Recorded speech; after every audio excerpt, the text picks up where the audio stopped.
You're listening to the Vint Podcast, where you'll hear interviews and stories from around the wine world. From writers and critics to winemakers and sommeliers, we'll explore the people and businesses who are instrumental in shaping wine culture. Enjoy the show. Hey everyone, welcome back to another episode of the Vint Podcast, a production of the Vint Marketplace, your source for the top wines and spirits in the world at vintmarketplace.com. As always, I'm joined by Billy Galenka. How you doing, Billy? Doing very well. We're recording this ahead of time. When you're listening to this, I will be channeling my positive vibes from Bordeaux. Nice. They need some positive vibes down there, don't you think? It's a little stuffy. No. It's the most exciting time of the year outside of harvest there. They're rolling into coming up on Primeur in April. Everybody probably looking at their barrels, trying to craft the blends that they're going to present to the critics to get the good scores in April ahead of that big presentation. Last time I remember you down there, you were tasting 30-year-old Echem, new release Echem. Are you getting out to that area, or mainly going to be on the streets? I'm going as part of a Master of Wine educational program in preparation for my exams, and we're hosted by the Grand Cru Class A organization. So basically, we're going to be going around, I don't think any first gross are on the docket, but through different chateaux that were ranked in the 1855 classification. So we're going to start in Sauternes on day one and go to Chateau Gironde and do some tasting of a number of different producers of Sauternes.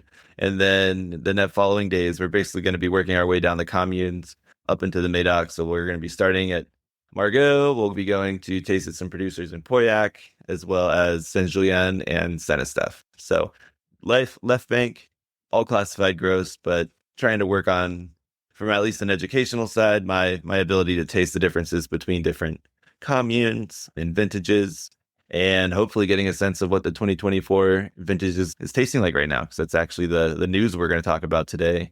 It's just around the corner for that release. Likelihood that you'll get to be able to taste some from barrel at this point, pretty low. This young, this early, you know what I mean? Like, how does that work? No, I think it's actually pretty high. When I brought it up to Mary Gorman McAdams when we were talking after our episode, and she said it's most likely we'll be able to taste some. They said they basically should have their blends locked in by now. It'll be next week. Yeah. So the idea is that they'll blend and they'll want that to settle a little bit and become more cohesive before the critics taste in like early to mid-April. And then the general public or the general trade public will get the taste at the end of April for the Primeur week. Yeah, still pretty early. I thought like the turnaround from the fall to this point, it just seemed like really tight to be able to have everything together and to be worth tasting. But yeah, I guess it's more than almost 9 months, 6 months, or more than 6 months. So that'll be cool. Yeah, you're articulating the reason everybody thinks Primeur, at least scores, are ridiculous. Yeah, like you can get a sense of what it is, but basically, like they're crafting a blend sometimes a year and a half early, 2 years early. And it's such a small sample size of the total wine. So they're always like the chateau will just take their best barrels or whatever's showing right now, put that in a bottle, and it won't necessarily be indicative of the massive final blend. They say they don't do that, but there's all these jumblings of like how to put your best foot forward, especially if somebody's going to put a critic score, and then that dictates all the sales for EP. So got to figure out how to. It does have to be interesting though, like being able to do that kind of tasting regularly, and then to be able to see 2 years later the wine releases and gets a 100 point, and then being able to track different wines over time that way. I'm sure that is an interesting exercise. I don't know, how did the last wines that you got to taste from barrel end up turning out when they were released? What was the reception? Do you remember? I haven't had the reception. So that was for the 2021 vintage on Primeur. So I haven't had many bottled versions of that. And if you remember, that was a rainy, cold, mildewy year. So all the wines that I tasted were higher acid, leaner expressions. They're now calling them quote unquote classic Bordeaux. So like I'll be excited to taste this because 2024, as we're going to discuss here, was much more, definitely another kind of disease pressure year and lower yields, but it was warmer. So they're going to be much more expressive than the ones that I got to taste previously in this young state. Yeah, very cool. Good. Do you have additional notes on 2024 that you wanted to go over for Bordeaux? Yeah. So this article is going to This article is featured in the Vint Marketplace News this week. It is from Jancis Robinson. So every year they have someone go through, I can't remember what his name is, Gavin Quinney of Chateau Boudin.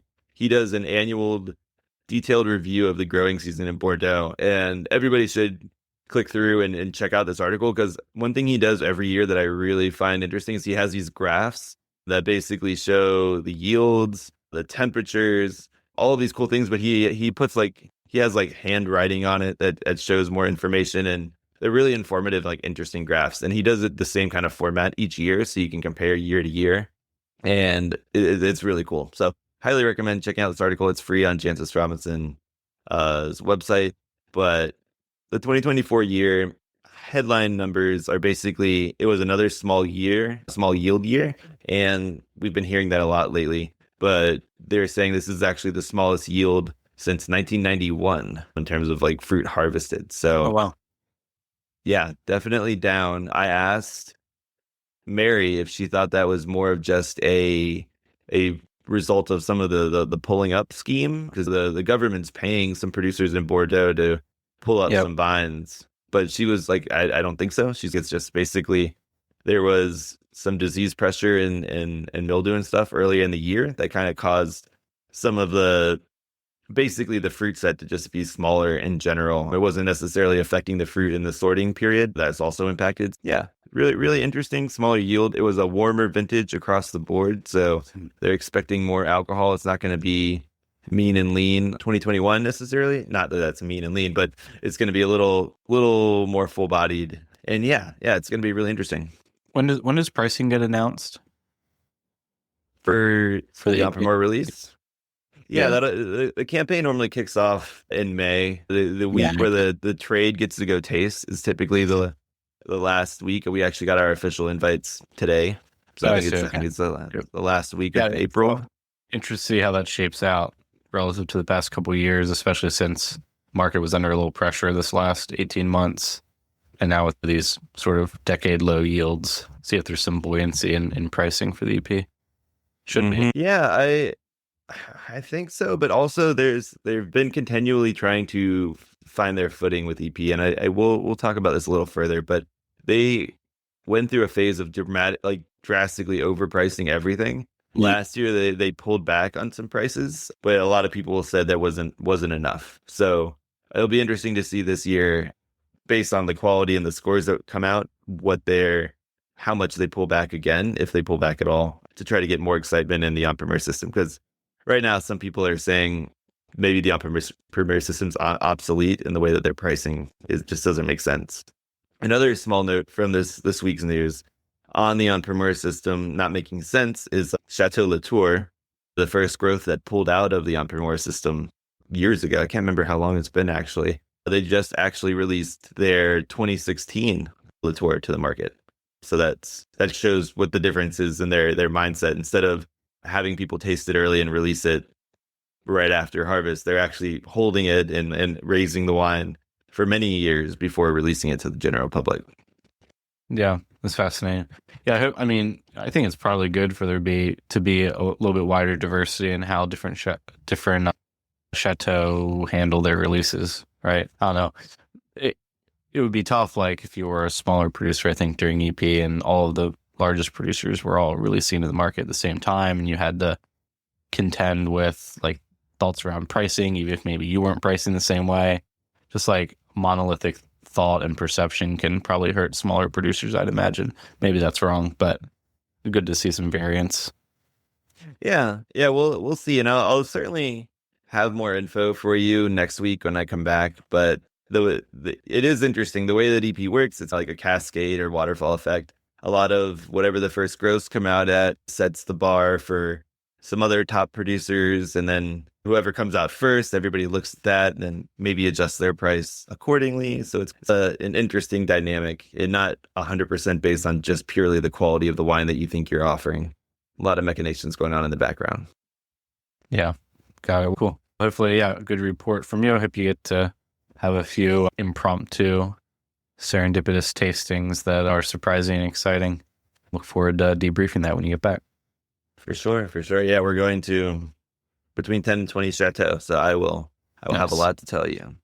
Cool. But yeah, speaking of person who gets to drink a lot of really high quality Bordeaux, at least in tasting prior to serving to clients, let's get to our guest today, a recurring guest, a friend of mine, friend of the program, Cristie Norman. She is the lead sommelier at Delilah, a part of the Wynn in Las Vegas.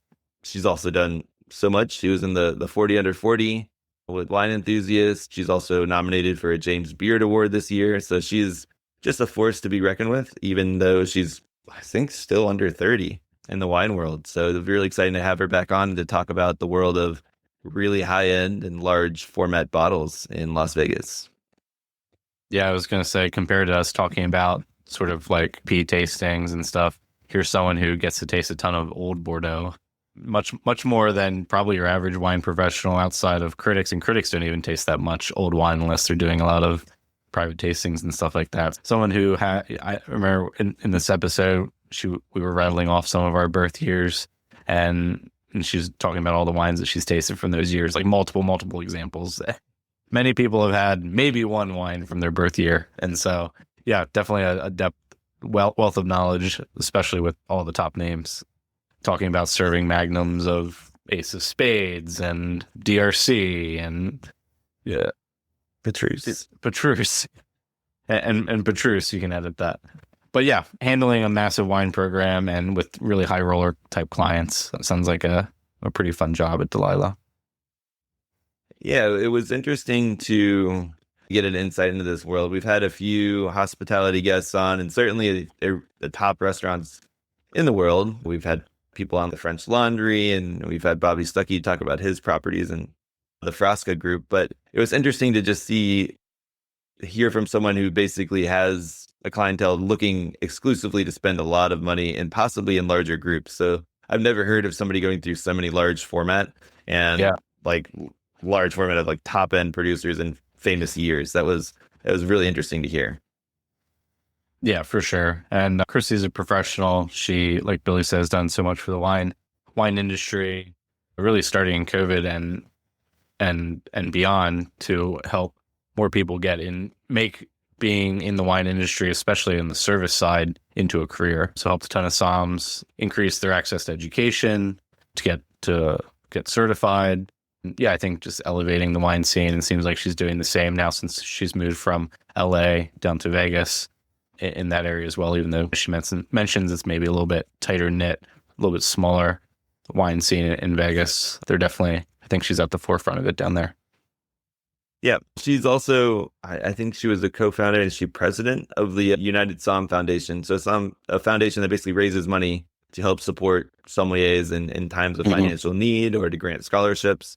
So she's still doing that. She's really, really good about keeping up with everybody. So while she's in Las Vegas, she still keeps up with everybody here in LA and helps support people in the industry here, especially after the fires that we had. She's working closely with folks to get them money. So she is, like I said, a force in the wine world, has her fingers everywhere, and fingers crossed that she wins this James Beard Award. We're here in April. Yeah. But before we get to the interview and get to talk with Cristie, make sure that you check out our online wine and spirits store at vintmarketplace.com, where you can find all of the cult classics, some of which we talk about in the podcast today. You'll be able to find them on the marketplace from Bordeaux to Barolo, as well as niche producers that your favorite somms like Cristie are drinking, with one of the largest selections of inventory in the U.S. and some of the most competitive pricing for enthusiasts and collectors. The Vint Marketplace is your go-to shop for stocking your wine cellar. And so now, without further ado, here is Cristie Norman, lead sommelier at the Delilah, the Wynn property in Las Vegas.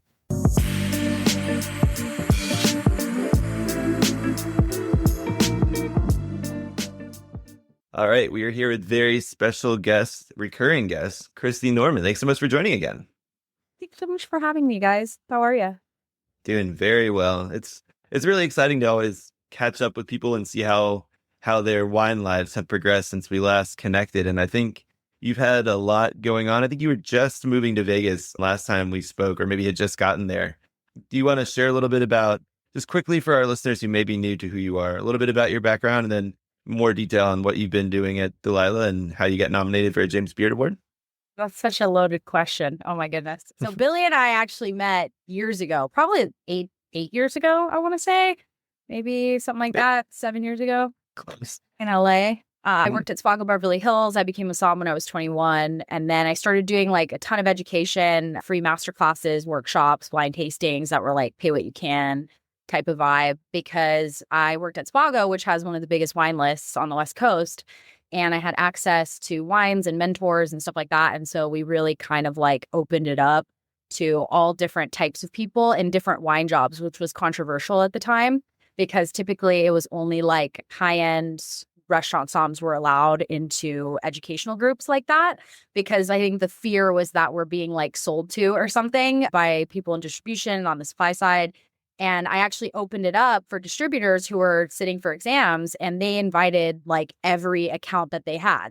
And so at one point I had every fine dining restaurant from, I don't know, from every Los Angeles neighborhood essentially coming to these classes. And during the pandemic, I transitioned everything virtually. So we were doing master classes with like hundreds of people on them, workshops. We were doing weekly blind tastings at that point with drive-through pickup locations. I had a team of captains helping to facilitate that programming.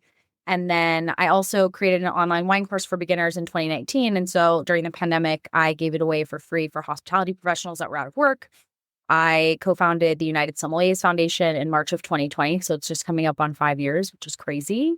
And we've raised over $2 million. We've given out almost all of it, to be honest, to sommeliers in need due to circumstances beyond their control. We found that during the pandemic, sommeliers were the first people to be let go and the last to be hired back, because operators often see sommeliers and wine professionals as like a non-essential restaurant operations person. You need a busser and you need a dishwasher, but do you really need a sommelier?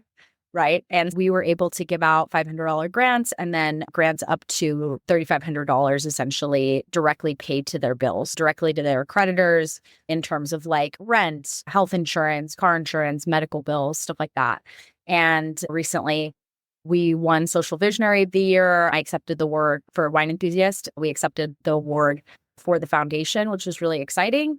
And I also won 40 Under 40 Wine Educator of the Year in 2020. Was featured on Forbes and whatnot. And then I just recently was nominated for a James Beard for Outstanding Beverage Professional in Service, which is a new category this year. And when I read the press release, I was like, okay, so this is about someone who mentors people in the industry. I've mentored hundreds of sommeliers, so it totally makes sense. I was like, I'm not that great on the floor. I don't have the fanciest service, or I work at a supper club. I moved to Las Vegas in 2021 to open Delilah, which is a modern day supper club. It's a collaboration project between the Wynn Hotel in Las Vegas and Hwood Group, which always had the best nightclubs and restaurants. When I was 21, I was standing outside of their venues waiting, hoping that I could get in. And it's a really, really fun venue. So we open crazy wines every single night, and it's like a party. My somms are from Robuchon, EMP, The Modern, L'Atelier, and it's fun. We have entertainment, we have dancers, music. It's just a really fun vibe. Like I'm carrying a 6-liter of Opus One over my head through the dining room, and I'm having to dance to get through the crowd sometimes. Like it's really, really fun. So it's about me. That's really cool. I think folks that we've had that work the floor are definitely in a more buttoned up, like traditional type environment. I think we had like Bobby Stuckey on and somebody. Dang, yeah, I have an appointment with him at 4:30. He's awesome. Yeah, he's one of my favorites. But definitely a different environment than it sounds like you have at Delilah in terms of so I think it's cool for our listeners to hear a little bit about like just what day to day is. So you say you're carrying a 6-liter of Opus around. Yeah. Describe your role there, and then how the wine program is set up. Yeah, I moved to Vegas. They were looking for somebody, couldn't really find the role. And so I hopped in about 3 weeks before the rest of the staff was hired.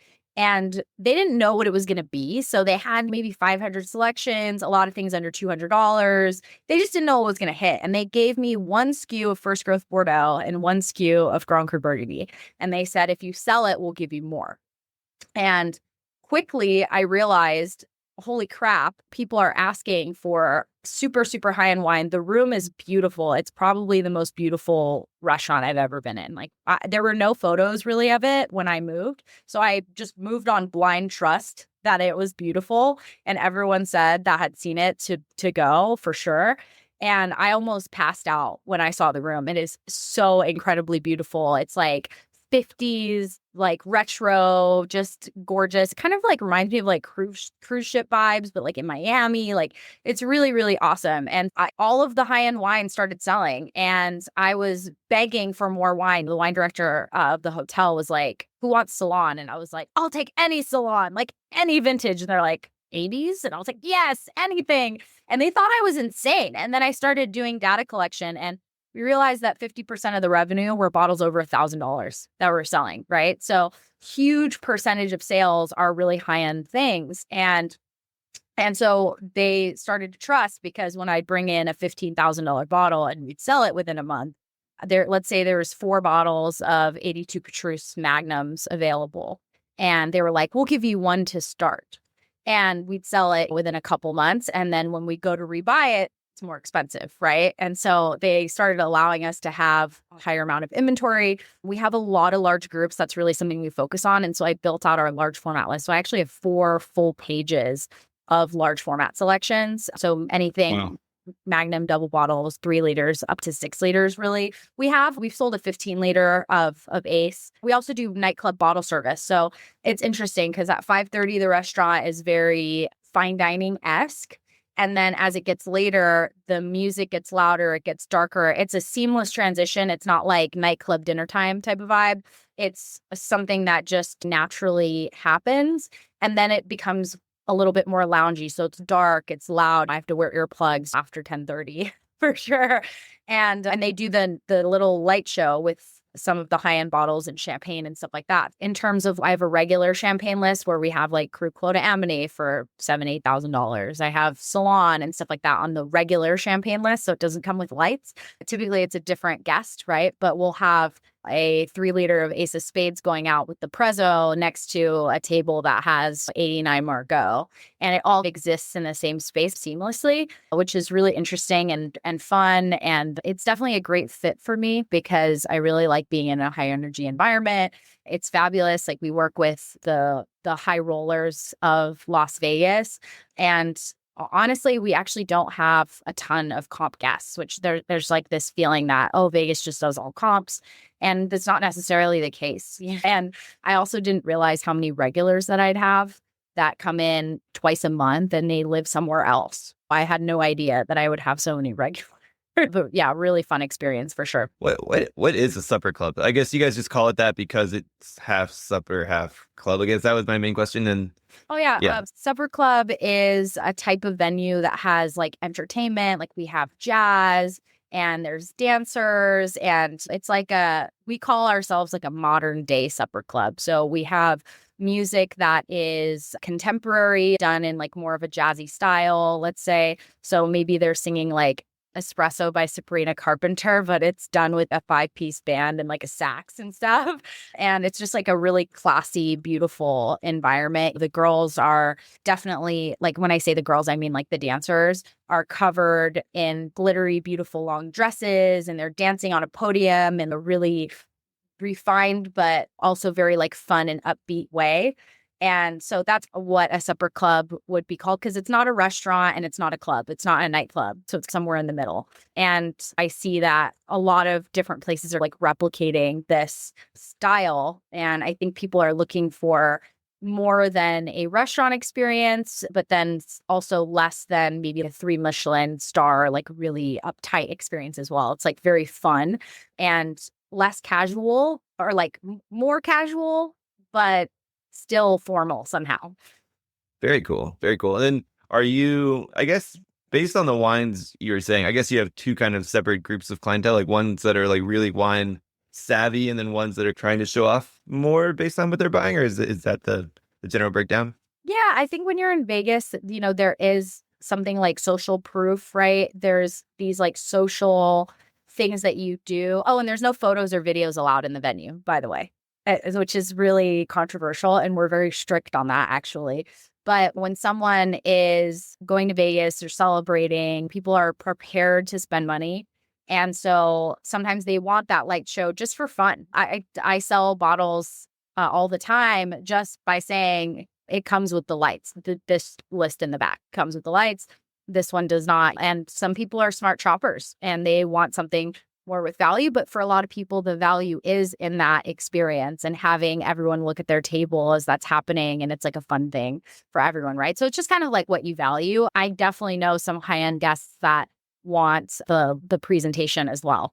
So it depends, but generally I would say yes, they're two different guests. There's the really well-versed wine guests and then also like that clubbish style guest. We love both. And I think of a typical maybe high-end restaurant when someone's going through the wine list and discussing with the wait staff or with the som, it's, hey, maybe there's a little bit of education and stuff. Is this more, yeah, give me that one, point to expensive bottle A? Or is there still a lot of sort of conversation with the guests around what you guys are featuring? I would say there's less conversation because the room is so beautiful. However, high-level wine conversations definitely happen and you just never know. Yeah. I could have a guest. Last night I had a woman who was like, my budget is $150. I want something full-bodied, old worlds. I want all of these different requirements on this wine. Show me the best thing that you got. Yeah. And I think that there's a level where people are afraid of sommeliers in Vegas because they can recommend really expensive wines. But for me, we touch every table with the wine list open. That's something different than in Los Angeles. In Los Angeles, we would wait until someone asked for us. We were not just approaching anyone with an open list. Whereas like on the East Coast, you go up to anybody with the wine list open. Like that's just a formality. That's something that you do. And so culturally, that was a little bit of a shift for me because some people just don't want to talk, right? Yeah. And it feels almost, oh, I don't want to be sold to. We just say hello, make sure that they know that we're available. If they want some support, I would say it's probably like 50% of the guests that do want to talk about wine. And sometimes they just want someone to validate their purchase. Sure. They just want someone to receive it and be like, oh, wow, excellent choice, sir. I'm sure it's fun to sell those $15,000 bottles, but it's probably also fun to take really strict criteria and say, hey, find me something that's good under $150 because you put those wines on the list also. And that has to be gratifying when someone actually like challenges it goes against the grain of maybe what people would expect the theme to be. Absolutely. Bottles under like $100 are probably like 1 or 2% of sales. So it's a by dollar value, right? Or do you mean by? Yeah. By dollar value, exactly. Right. But it's definitely the most fun. And when you find things that are inexpensive and taste really good, that's the whole point. And I have probably 1,000 SKUs and a lot of them are super expensive, right? It can be really intimidating, but I always try to have things that are in a good amount of categories that are really inexpensive. Bottles at the Wynn start at $55. So you can get a bottle of wine for $55 at the Wynn. And because I know billionaires that don't want to spend more than $200 on a bottle of wine. It's just about what you value. On that note, you've tasted a lot more wine since you've been there, I assume, than you had, especially the high-end stuff. I think last time you were on, you loved Grenache, you liked Reyes a lot. I think you might have mentioned Cru Clos Embonnet a little bit, but you hadn't had it as often. Have your preferences and your like favorite wines now shifted since you've tasted some of these amazing wines?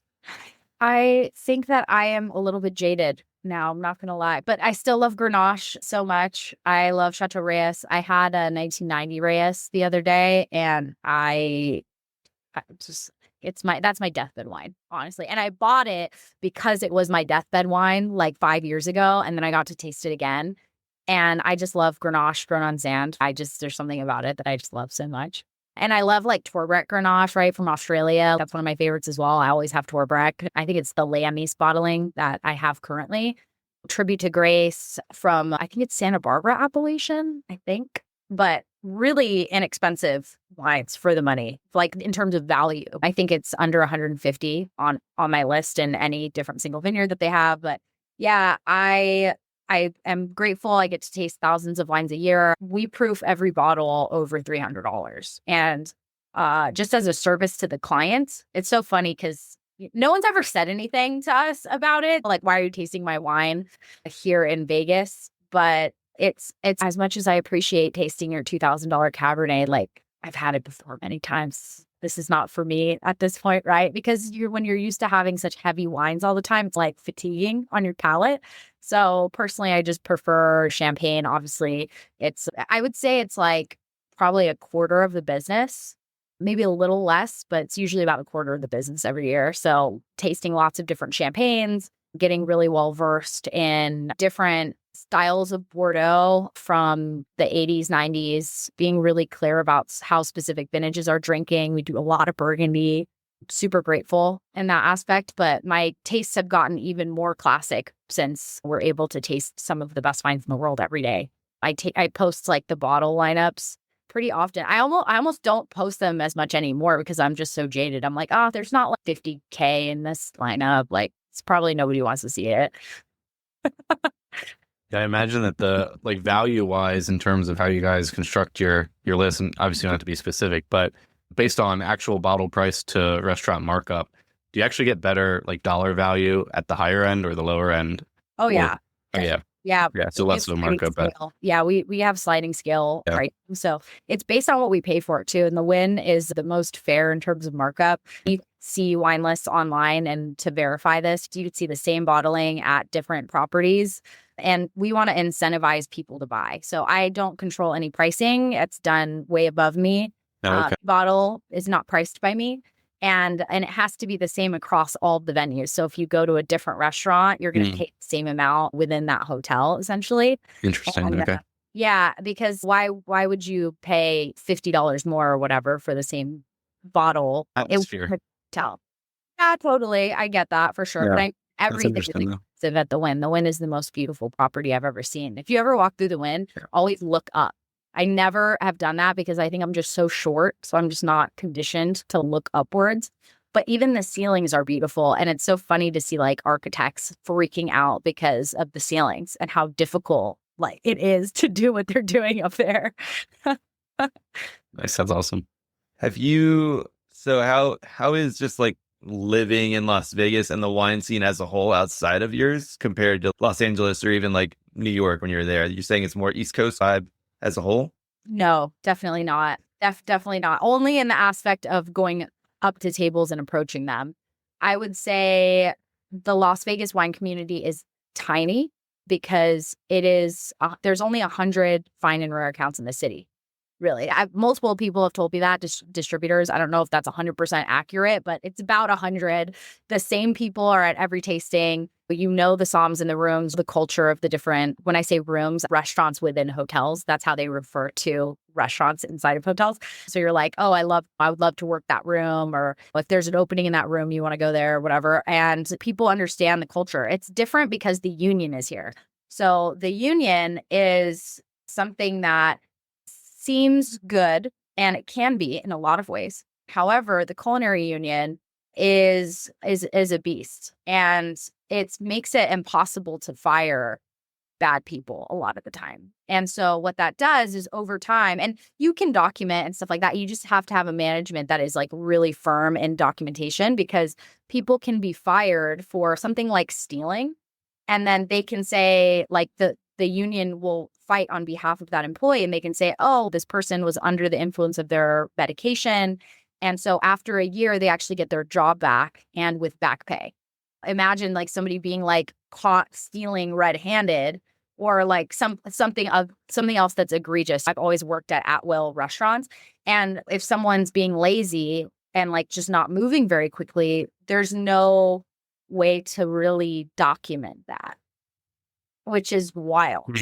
You can have conversations with them, but you can't actually write somebody up, because they can actually, with the union, if I was being sat down and written up for something, I could actually just say step 1, and then they would have to halt everything, and they would have to get a union rep to come sit in order to receive that complaint or record of conversation or whatever. And so a lot of people won't even sign the things, and people know their rights, which makes it really challenging because you want to have a highly motivated staff. And so it's really about, I think, who you be and who the management is, like just your state of being, like how how good are you motivating people when more money is not necessarily going to do that? You have to be able to speak to people to what matters to them and to really, make them want to learn more because they're not required to. They can give like quizzes and stuff like that, but they really can't reprimand people necessarily,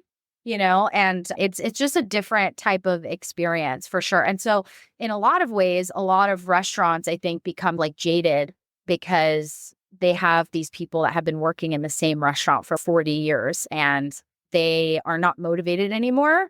And so it's hard when you come in and you're like, oh my gosh, like this person doesn't care. Like I came from places that care and you have to care a lot and you're at will. So definitely a different shift in mentality, but the wine community is awesome. Everyone's really kind, super nice. It's mostly just like dealing with some of the other types of staff members that can be really challenging, I think, for a lot of somms. How do you, what are some specific things you do with your team? Because I've seen a few on your posts. I think you guys had a cool like Christmas thing where you like gifted people a bunch of cool bottles and you seem to have fun outings. How do you build that camaraderie?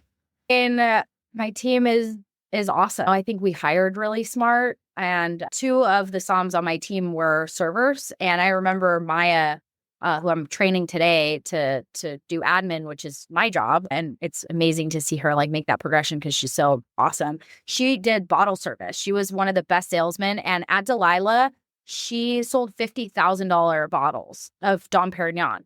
And if you can get somebody to buy a $50,000 bottle of Dom, then you can sell anything, in my opinion. And she wanted to be a somm, and there was somebody else that told her that she could never do it, that she wasn't smart enough.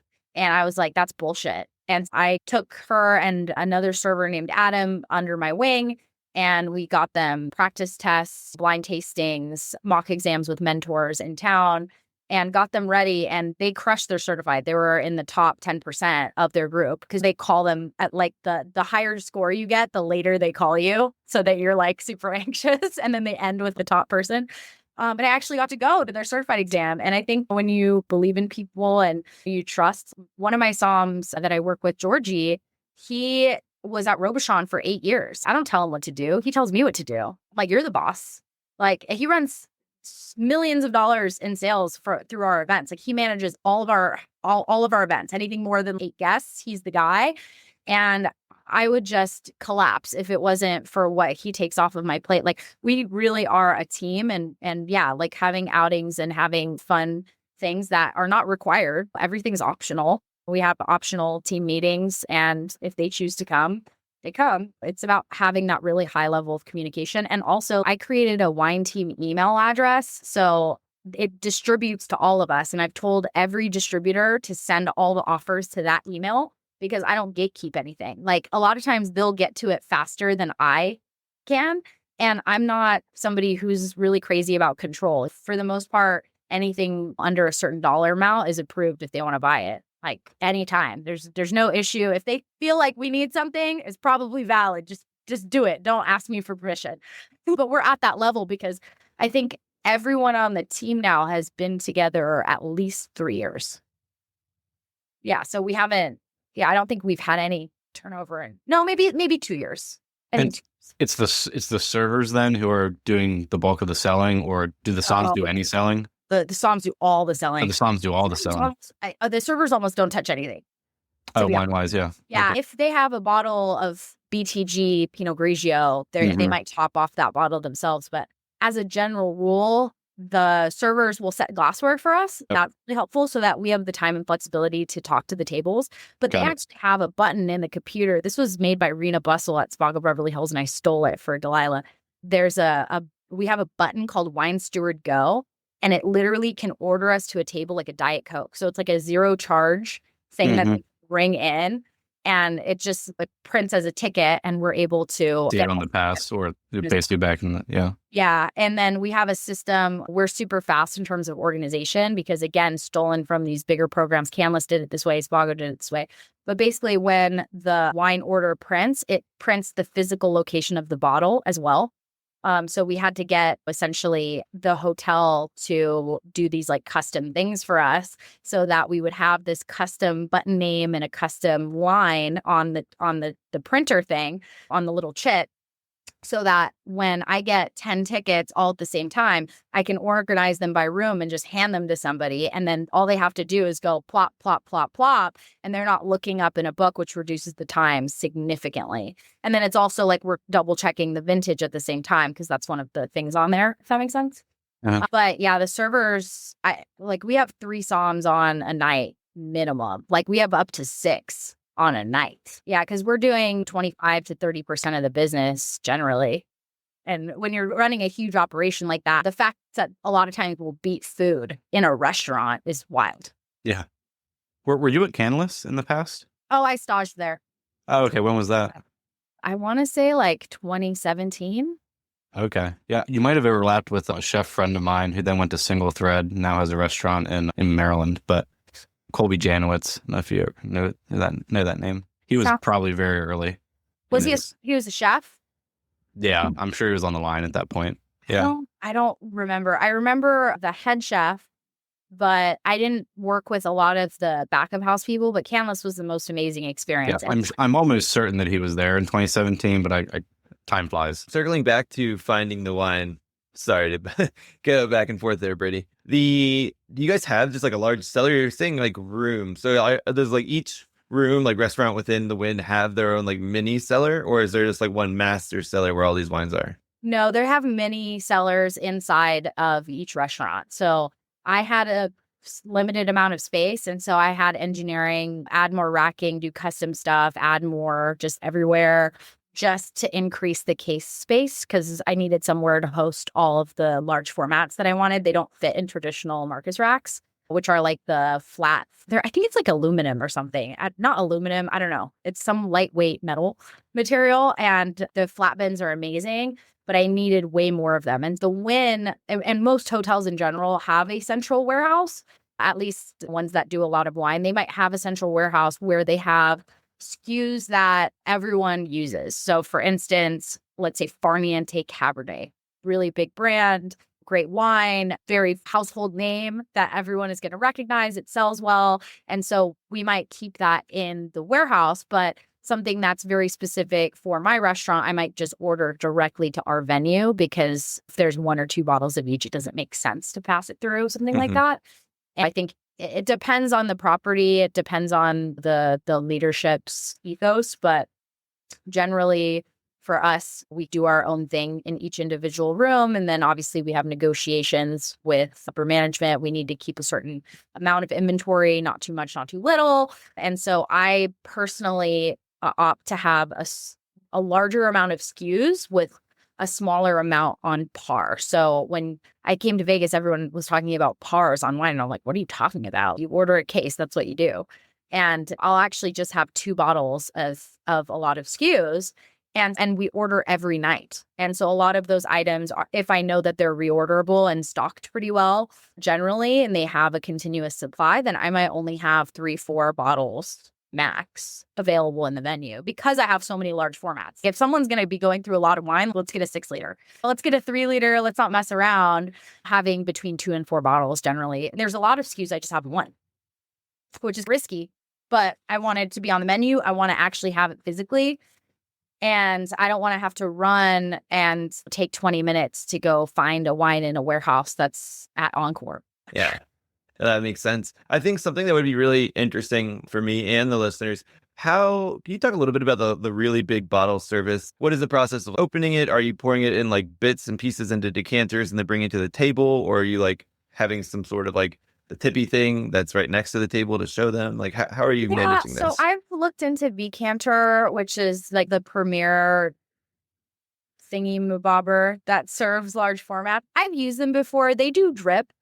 It's not always the easiest process, and I just don't have a ton of space. I might get one just for funsies, but because there's like a hand crank, and so you have to do it really fast to make sure it doesn't like dribble everywhere. Usually you have a catch guard at the bottom, but typically anything larger than a 3-liter, we're getting support Our 3-liter for me, I'm not going to serve a 3-liter by myself typically, but we usually decant it into Magnum decanters. We have flamingos. I have tons of flamingo decanters, which are Magnums. They're really long and pointy at the top, and they have a thumb hole on the bottom. And so it allows me as a 5'2" woman to have an 8-foot wingspan. So we have very uniquely shaped large tables, tons of people. It's like in terms of social dining, they want the seats close together. Like you're not going to have a lot of person space. That is 100% intentional. It's like French. If you go to France and like the tables are really close together and you're like uncomfortable as an American because we're used to having all this space where I might have 15 people at a table that you would think would hold 8. And so I'm using this giant decanter with missile precision accuracy and pouring this 6-liter. But typically one person holds the giant bottle and the other person is holding the decanter. Sometimes I'll grab a support staff, like, yo, hold this. Don't move. Okay. Don't move. Those flamingo decanters are becoming a hot commodity, right? Are they stopping making them, or did you get that reverse? They told me that they're discontinued, and Riedel was so wonderful, and they supported me in getting some from another state, so they actually had to buy them back. And yeah, they had asked me, as I'm very open about my love of Riedel decanters. I think they're really fantastic, and I've used them for years, and I love them. They had asked me to give a quote for a publication. I can't remember what it was. It was a big publication, though, and I said, sure, but in exchange, can you find any flamingo decanters for me? Like, where are they? Can you get them here? And they were like, they're actually discontinued. So I think I got 6 or 8 or something, which should last us a while. We already had a bunch anyway, so I'm a lot now. But I also use other ones. It's just some of them just aren't that efficient to clean. I have swans. I love swans as well, called wine winged swan. And basically it's like a little U shape and then a super pointy at the end where it's huge. It's gigantic. And it's great because it's for a single bottle of wine. And then it's almost like a wand. It's literally a wand. And it just comes out in a perfect little spout. And that's tiny, thin. Wine wing swan. Fantastic. Not for your house, though. I don't even know where I'd put it. Like, you need a shelf with 5 feet above it. You'd have to put it on top of furniture in order to be able to store it. But for a restaurant, perfect. I break my Riedel glasses all the time. And so I have 3 cases of just the Venom, like, cab glass. I just had one break in my dishwasher the other day. I know that spout would snap immediately if I had it here. It always happens when you're cleaning it, too. Yeah. You know, it always... Being too rough with it. Yeah, or you just have tension and you just flap the edge on the sink and you're like, because you're like trying to put it upside down. Because fun fact, the best way to clean a decanter is to rinse it out immediately after the wine is done. So as soon as possible, so it doesn't have time to absorb into the pores of the glass. But then you rinse it out and then you fill it up with like boiling water, like as hot as you can stand. And since I have a kitchen at the restaurant, it's really easy to do because the water gets super, super hot where it's like your hands are burning almost. And then you dump it out and then splash it with 2 ounces of cold water. You put it upside down and then there's no condensation. Because normally what happens is if you have that hot water and you flip it, all the water bubbles up here. And so when you do that little splash of cold, perfect. Huh. Yeah, they say not to clean any glasses if you've been drinking anything because it just makes you be a little bit more aggressive and you break the stems and stuff. I agree with you. Okay, so then in that case, you could just fill it up with a little bit of water. And then when we do leave it too long by accident, we actually have either espresso pod cleaner or denture cleaner. Like the unscented one. You have to get the one that doesn't taste like mint. But if you use a literally denture cleaner, it's like a little... Mix it all up. Yeah, overnight. Just put hot water and then it's like this, no sticks. I love that tip with the cold water because that's my biggest thing. I always... Up until that step what you were describing, I do that every time. And I'm like, yeah, that's definitely the best. But then I do get that condensation at the very bottom and have never thought about that. That's really cool. And then also if you stick anything in it, let's say people will shove like paper towels like up the decanter, especially like the small ones. And what happens is like the lint or the fiber. Yeah, no, it actually leaves it inside of the glass. And then you'll notice when the water's running out, it like pools. And have a bunch of water spots like right in that area. And so the more times you wash it and you don't put anything up the decanter, then all of a sudden it'll just dry completely clean. Yeah. Yeah, I use microfiber towels for all my glasses, which I really like the, I guess when you get your handprints off of them, I don't know what they call them, microfiber. Shake bag. Yeah. Yeah. Very cool. Yeah. I think that when I first got into wine, I used decanters all the time, used all the equipment all the time. I know Billy, you still decant a decent amount of stuff. I just totally stopped using anything fancy recently. Not fancy, but like just extra steps. And honestly, I end up drinking out just a Corvin most of the time. And so it's not decanting a lot of stuff, not doing a whole lot of extra prep, but it's always cool to try out the different little like trinket. You've named 3 things I've never heard of. So all the different toys that are out there.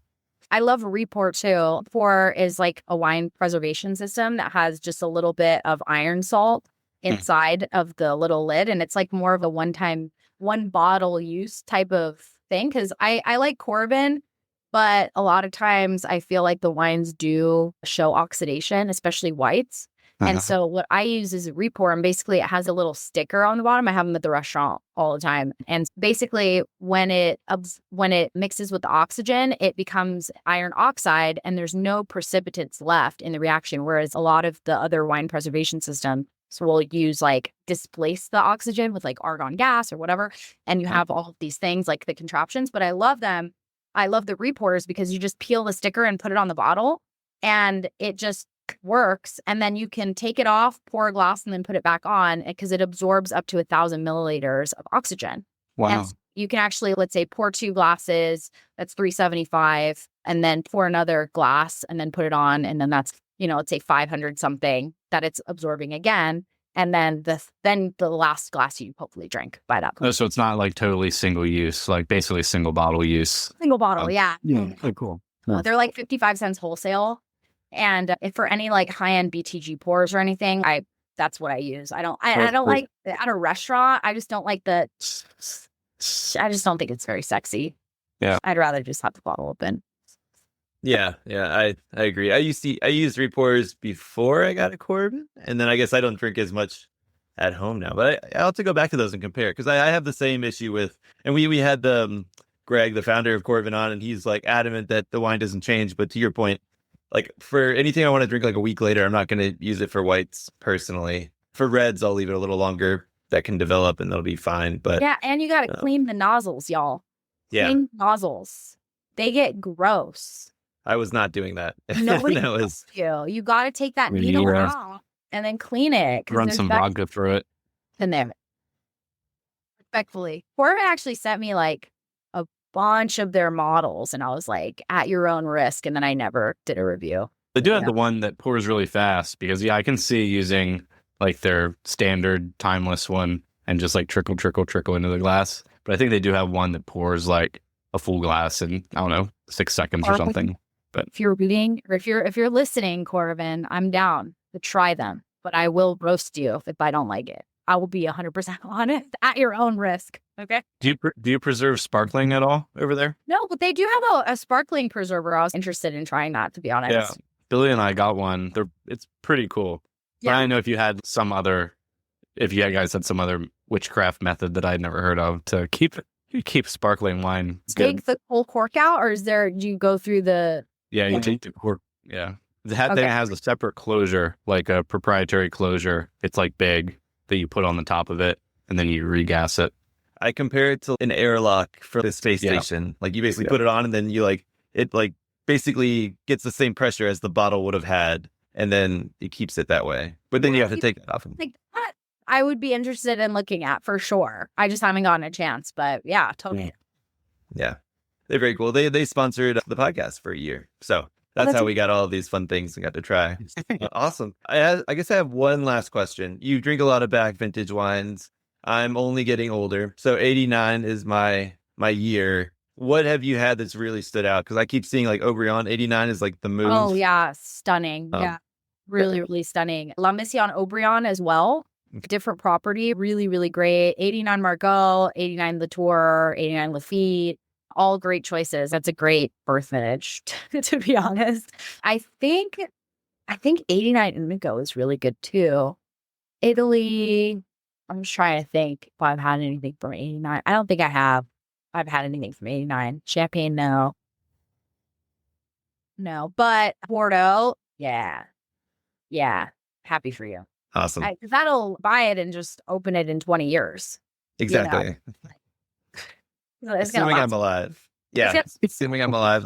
You can drink it now. It tastes great now, but also I think will improve a bit as well. I feel like 82's kind of fallen off a little bit. It's like super expensive. It's way more expensive than 89s generally for like first growth and second growth producers. But yeah, I find if I was going to buy and hold, like 89 for sure. Awesome. What I about? was gonna say we're showing our cards now. Erwin knows how much more ancient Billy is than me. Well, Brady, what's your wine? You have a harder year for wine, at least. I know mine's One tough, benefit. except for champagne, 96. So what the Oh, is it? 6 Bordeaux is great. Yeah, Burgundy's really good from 96 as well. So actually, that's so funny. So I have a vintage feature page right now, and the featured vintage is 96. So I have Really? 96 Napa, 96 Champagne, 96 Burgundy, Bordeaux, and Rhone. So it was great. And all I have seen the Rhone stuff, but I've Yeah. always seen like horrible reviews for Napa and Bordeaux. Is that just totally wrong? Yeah, it's wrong. Interesting. I don't know what the reviews say on the internet, but I have practical knowledge and actually tasting stuff. Like I had this, 96 Calon Secure. Fire. Oh, Fire. goodness. What did we have the other day? Oh, I had a Frere Richefort 96. Stunning. And not like crazy expensive producer, obviously still up there, but not like one of the other Richeforts like DRC or something like that. And just absolutely incredible for the money. And you're just like, oh my God. So don't discount 96, please. Nice. Yeah. Yeah. I mean, My birth vintage is way worse. Mine's 94.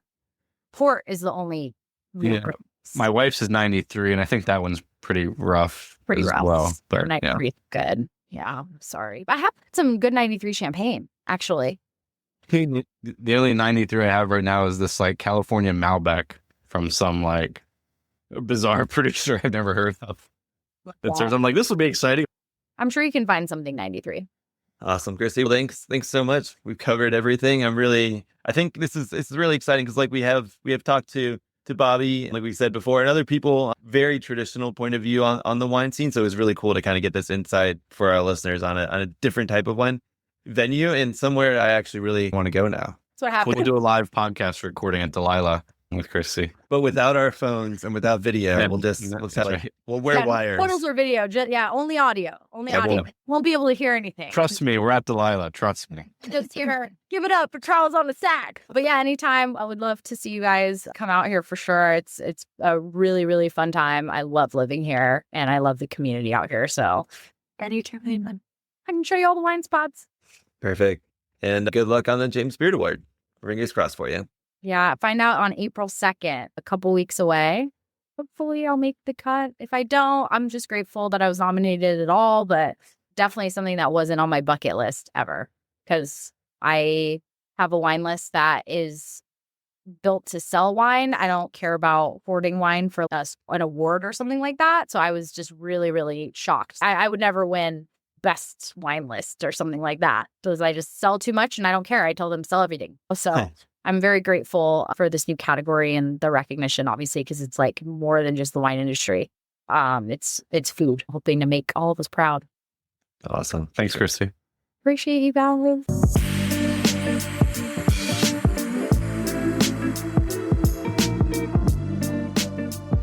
All right. That was our interview with Cristie Norman.